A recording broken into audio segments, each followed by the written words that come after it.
October 2, 1910, crowds gathered at what was then known as the East River Park to mark the 9th annual German Days celebration of the United German Societies of New York City. The day's festivities included orchestral and choral music, demonstrations by members of the Turnverein, and traditional German food. It was also the day that the park would be renamed and dedicated to honor German-American and statesman Karl Schurz. Karl Schurz, a native of Cologne, Germany, immigrated to the United States as a political refugee and soon became entrenched in the politics of his new home. Schurz served as a general under Lincoln during the Civil War, a United States senator, an ambassador, and was eventually appointed Secretary of the Interior in 1877. He was an inspired writer, and many leading politicians of the day called upon him to speak on their behalf. Schurz lived and worked throughout the country and did not settle in New York City until 1881. Here, he managed The Nation and the New York Evening Post and wrote for Harper's Weekly. He also continued his political engagements. On the occasion of Schurz's death in 1906,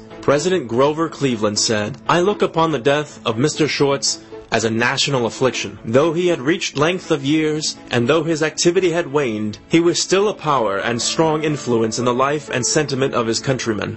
A sign of his enduring influence can be seen in the 1910 campaign to have the park renamed in his honor.